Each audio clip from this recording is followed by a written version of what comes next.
Beautiful day.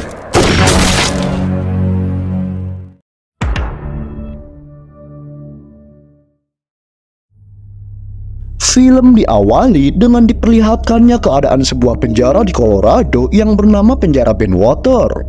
Terlihat ada seorang napi yang sedang membaca buku. Napi itu bernama Ray. Saat di dalam ruangannya, Ray diberitahu oleh tahanan sebelahnya bahwa seseorang yang bernama Jack dan komplotannya akan menyerang Ray esok hari. Hingga tiba pada waktunya, Ray yang terus diusik, ia pun mau tak mau harus melawan dan bertarung dengan salah satu gangster yang menguasai penjara itu.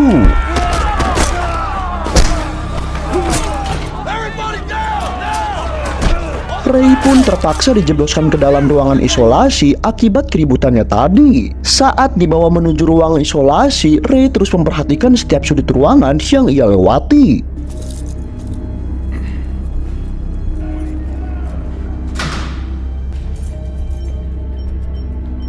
Setelah di dalam ruangan isolasi, Ray mengepal-ngepalkan beberapa tisu lalu mengelemnya, yang entah itu untuk apa. Singkat waktu, saat jam makan tiba, Ray bertanya kepada salah satu petugas sipir pukul berapa sekarang. Seusai diberitahu pukul berapa, Ray perlahan mulai menghitung dan tiba-tiba di luar penjara sebuah mobil meledak setelah seorang wanita pergi meninggalkan mobil tersebut.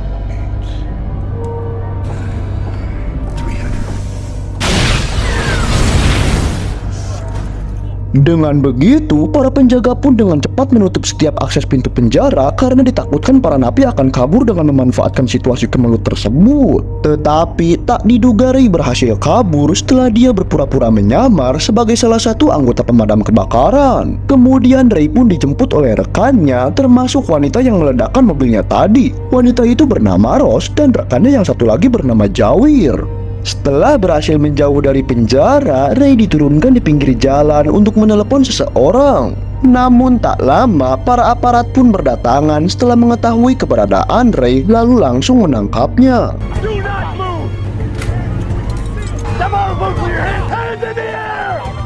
Ray kemudian dibawa kembali ke penjara bersama seorang pria yang sebelumnya Ray hubungi. Pria itu bernama Lester. Di sana Lester memperkenalkan dirinya kepada si kepala sipir kalau dia dan Ray sebenarnya berasal dari sebuah perusahaan yang bernama BNC Security. Perusahaan BNC Security adalah perusahaan yang bergerak di bidang penguji keamanan penjara. Mereka dibayar oleh Biro Jasa Federal untuk menguji setiap keamanan penjara.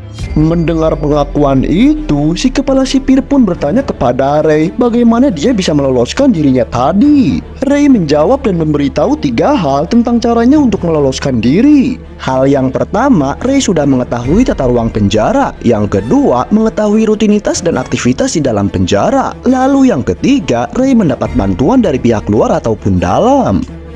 Karena Ray telah menguasai ketiga hal tersebut, Ray pun akhirnya memutuskan untuk masuk ke dalam ruang isolasi dengan cara berkelahi dengan napi lain. Dan otomatis penjagaan di ruang isolasi tidak akan seketat seperti di sel sebelumnya. Lalu setelah ia di dalam sel isolasi itu, Ray mulai mengatur perhatian di gerbang depan pada pukul 4 sore seusai dirinya berkoordinasi dengan rekannya. Sebelum Ray melanjutkan penjelasannya, kepala sipir itu bertanya kembali bagaimana cara Ray bisa mendapatkan kode keamanan.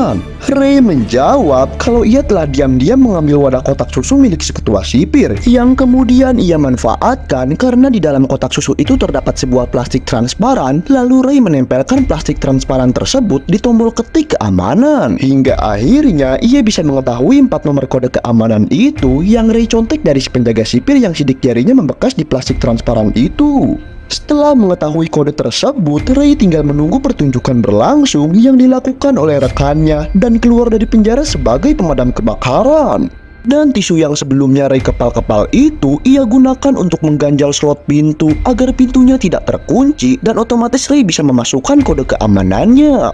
Mendengar hal tersebut, kepala sipir benar-benar terkesan dengan cara Ray meloloskan diri dari penjaranya. Dan di sini Lester juga menjelaskan bahwa selama bertahun-tahun Ray telah meloloskan diri dari 14 penjara yang berbeda, walaupun akhirnya Ray harus ditangkap kembali dan dipindahkan ke penjara yang dianggap memiliki keamanan yang lebih ketat.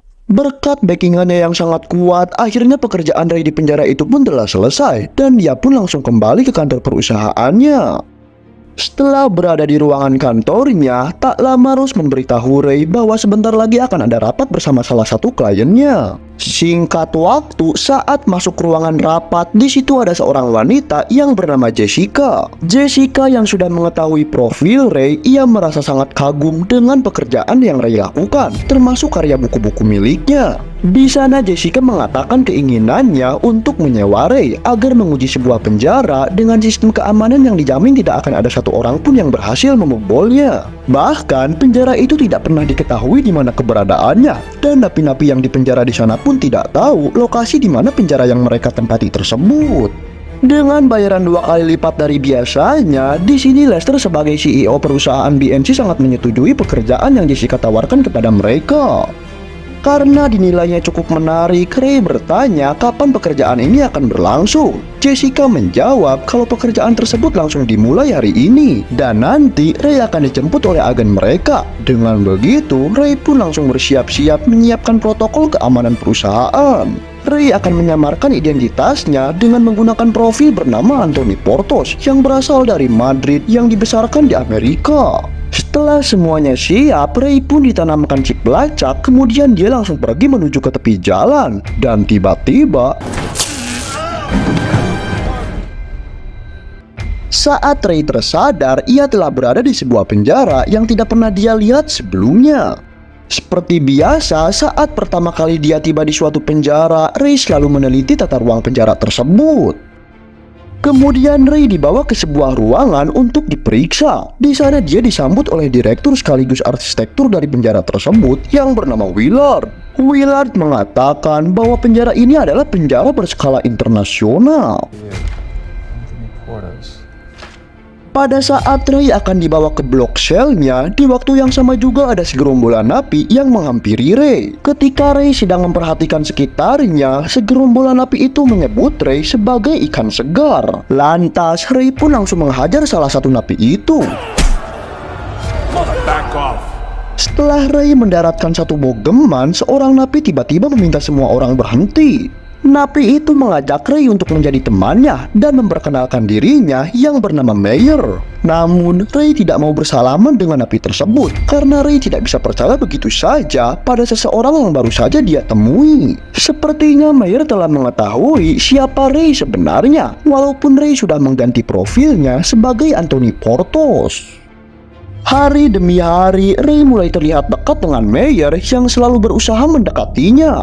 Merasa heran dengan apa yang Ray lakukan, Meyer pun penasaran mengapa dia terus memperhatikan setiap sudut di ruangan ini. Ray lalu menjelaskan jika dirinya ingin dipindahkan ke ruang isolasi. Mendengar hal tersebut, tentu Meyer dengan senang hati akan membantu Ray untuk dikirimkan ke sana.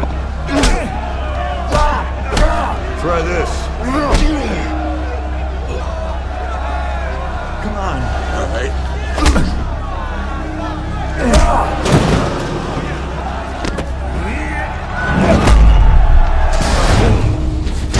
Karena keonarannya itu, Ray dan Meyer benar-benar disiksa. Mereka harus disoroti oleh sebuah lampu dengan pencahayaan yang sangat tinggi. Namun di tengah penyiksaan tersebut, Ray masih berusaha untuk berpikir apa yang bisa ia temukan.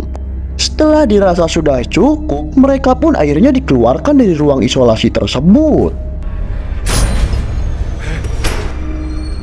Saat akan kembali ke sel, Meyer bertanya tentang apa yang telah Ray temukan. Ray pun hanya terdiam, kemudian ia mengatakan jika dirinya membutuhkan sepotong logam, dan apabila Meyer bisa membawakan logam tersebut, maka dia bisa mengeluarkannya dari penjara itu. Mendengar hal tersebut, Meyer pun setuju dengan apa yang dikatakan Ray, dan dia langsung berkata kepada para penjaga untuk segera mempertemukannya dengan Willard. Pada saat Meyer telah bertemu dengan Willard memberinya waktu pada Meyer selama 10 detik untuk berbicara. Lalu Meyer meminta sebuah kertas dan pulpen untuk menggambarkan sesuatu. Seusai di ruangan Willard, Meyer kembali bertemu dengan Ray untuk menginformasikan apa yang dia ketahui.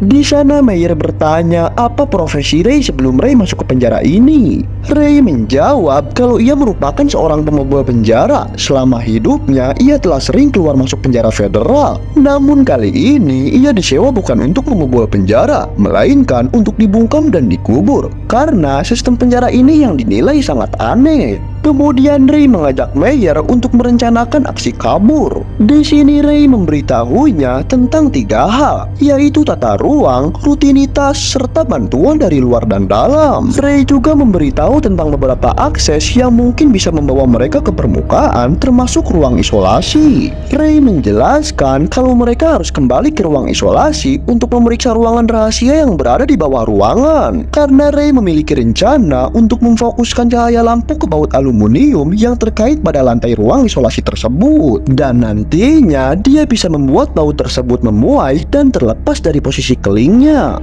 Mendengar semua penjelasan dari Ray, akhirnya Meyer langsung beraksi. Dia menghampiri seorang napi beragama muslim. Napi itu bernama Sodik. Meyer memancingnya untuk memulai kerusuhan. Your mother, she was my favorite whore in Marrakesh. And she could shit you on there.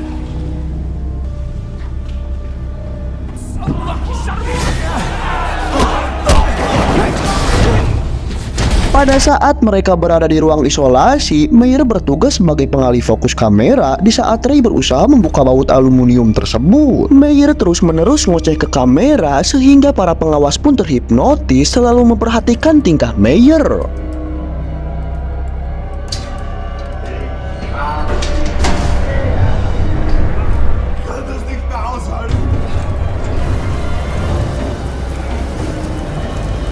Karena tak punya waktu banyak, Ray pun memutuskan untuk kembali ke dalam penjara setelah tahu di mana sebenarnya mereka berada. Tiba-tiba terjadi kebocoran di area sistem yang membuat air laut masuk ke atas permukaan.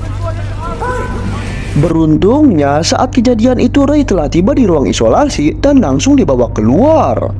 Di lain tempat, rekan-rekan Ray mulai khawatir dengan kondisi Ray di penjara. Mereka bertanya kepada CEO perusahaan mereka, yaitu Lester, tentang apa yang sebenarnya Ray lakukan. Lester hanya menjawabnya bahwa Ray kini tengah menjalani pekerjaan yang sangat berat dikarenakan bayarannya juga yang cukup tinggi. Kemudian Lester menghubungi Willard untuk meminta memisahkan antara Ray dengan Meyer. Setelah Meyer dan Ray mengetahui hal pertama, yaitu tata ruang penjara tersebut, kemudian mereka melakukan hal yang kedua, yaitu rutinitas. Mereka membaca pergerakan beberapa penjaga dengan tebakan. Setelah merasa cukup yakin dengan tebakan tersebut, kini mereka bergerak pada hal yang ketiga, yaitu bantuan. Di hal yang terakhir ini, Meyer meyakinkan pada Ray kalau Ray tak perlu bingung karena Meyer memiliki banyak sekali koneksi, baik dari luar penjara maupun dalam penjara. Di sini, Ray mulai menjalankan rencananya, diawali oleh Ray yang harus pergi ke dokter untuk melakukan penjahitan lukanya. Ray berusaha mempengaruhi sang dokter untuk membantunya dengan mengatakan kalau apa yang dokter tersebut lakukan di tempat ini adalah salah. Mendengar hal itu, lalu dokter tersebut pun bertanya apa yang sebenarnya Ray inginkan yang mengharuskan ia menuruti permintaannya. Seusai lukanya dijahit, Ray dibawa kembali ke selnya dan bertemu dengan Meyer. Mereka berbincang sambil makan, dan di sini Ray mengatakan bahwa dia membutuhkan sebuah kacamata. Menyadari di belakangnya ada napi yang memakai kacamata, Meyer pun menjadikan napi tersebut menjadi target.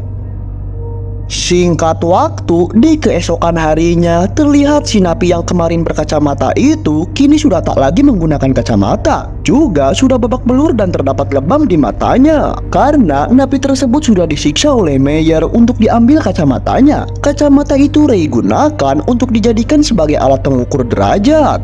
Di sini Ray menjelaskan bahwa dengan benda tersebut dia bisa mengetahui setengah lokasi keberadaan mereka. Saat Ray dan Meyer tengah merencanakan hal tersebut, salah satu anak buah Willard tiba-tiba melihatnya melalui kamera pemantauan. Lantas, dia pun langsung melaporkan kejadian tersebut pada Willard.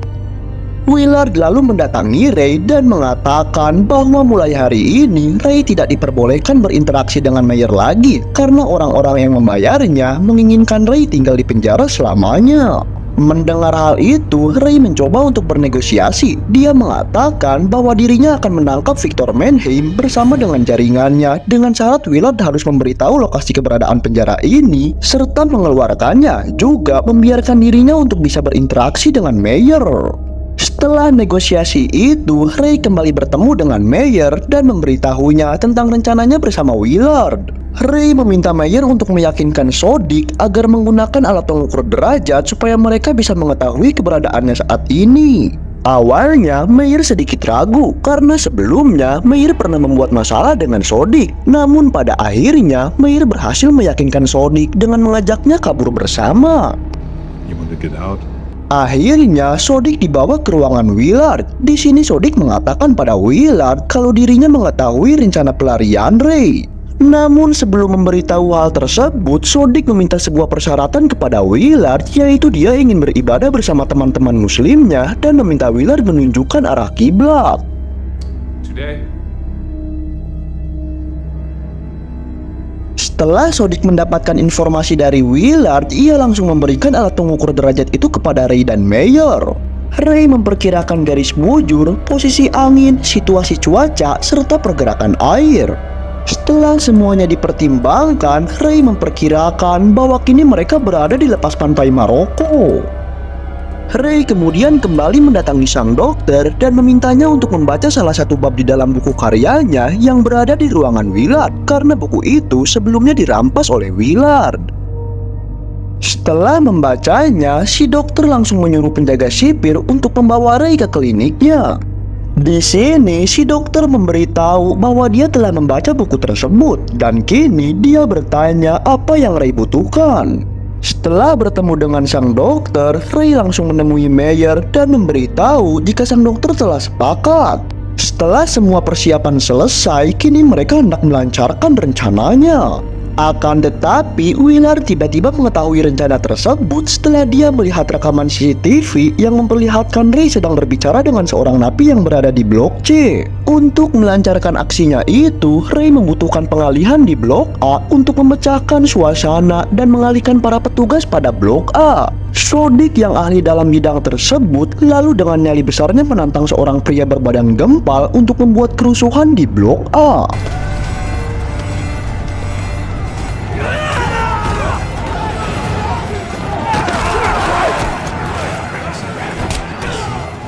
Namun sayang, pergerakan Ray diketahui setelah anak buah Willard melihat rekaman CCTV yang memperlihatkan pergerakannya.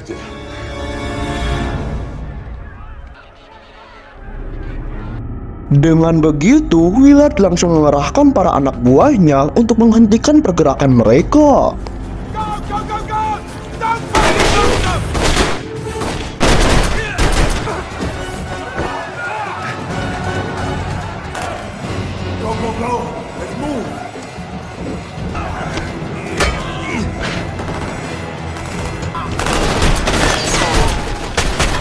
Tapi sayangnya saat mereka hampir saja lolos, Sodik tertembak di bagian perutnya yang membuat semua rencananya bisa gagal. Namun Sodik yang tidak ingin rencana mereka berantakan, Sodik justru menyuruh Ray dan Mayer untuk pergi saja. Sedangkan Sodik hanya meminta senjata untuk perlindungan dirinya. Akhirnya Mayer berhasil keluar dan langsung menghampiri rekannya yang membawakan helikopter. Sementara itu, Ray berhasil memasuki sistem keamanan kapal dan menghentikan segala arus listrik. Kemudian Ray pergi ke sebuah tangki guna menunggu waktu yang tepat untuk keluar. Willard yang mengetahui bahwa Ray ada di dalam tangki, Willard menyadarinya kalau tangki akan otomatis membuang air ke laut saat ada kebocoran.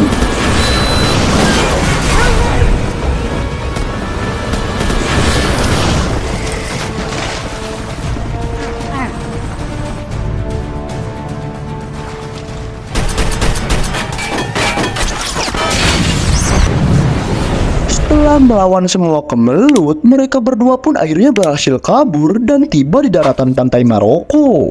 Tak lama kemudian ada sebuah mobil datang ke arah mereka, yang ternyata mobil itu adalah mobil jemputan Mayer. Ketika mobil tersebut berhenti dan beberapa orang turun dari mobil, Ray terkejut karena di antara mereka ada Jessica, agen CIA yang menyewa jasa Ray. Ternyata Jessica itu adalah anak dari Mayer. Di sana Jessica menjelaskan jika ayahnya sudah bertahun-tahun divonis di penjara itu, dan Jessica menyewa Ray untuk membawa ayahnya keluar dari penjara tersebut. Lalu Mayer pun sangat berterima kasih pada Ray dan menawarinya tumpangan. Akan tetapi Ray menolaknya. Dan di sini Mayer juga mengaku kalau nama asli dirinya adalah Victor Manheim, sedangkan nama Mayer itu adalah nama penjara tadi yang bernama penjara Rod Mayer.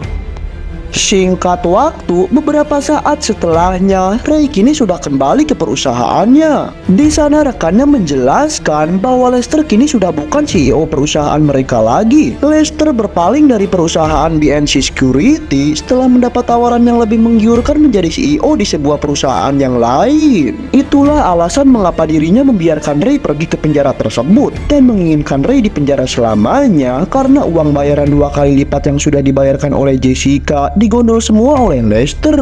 Namun meskipun begitu, rekan-rekan Ray mempunyai taktik akan membalaskan dendamnya.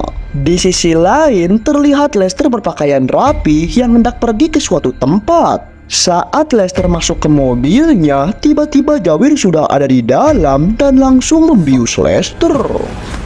Tamat. Bagaimana menurut kalian? Oke, kita akhiri untuk video kali ini. Adios, kamsahamnida.